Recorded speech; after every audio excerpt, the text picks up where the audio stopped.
Hello, in this tutorial I will show you how to activate my Acorns Debit card.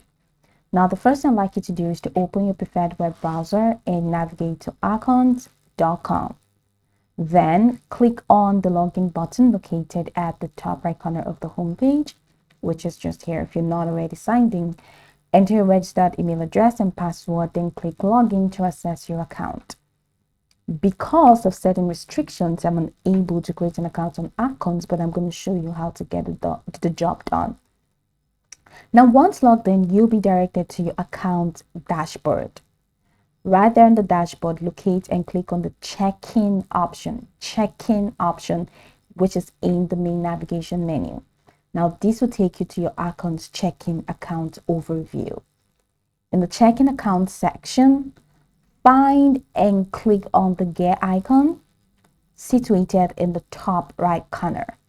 This icon represents the settings menu for your checking account.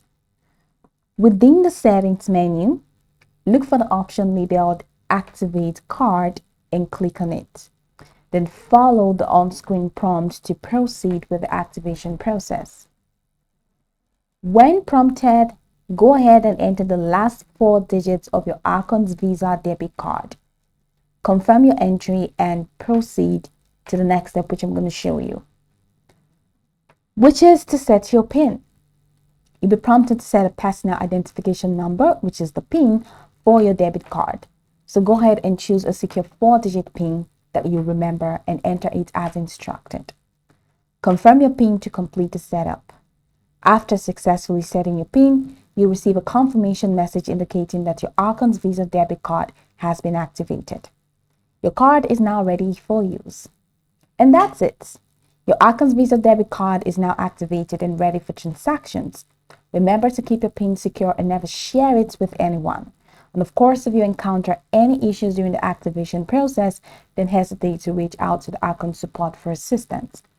So go over the tutorial from the top to the bottom to get acquainted with the steps, and of course, once you're done, you'll be good to go. I hope this tutorial marvelously helped you search.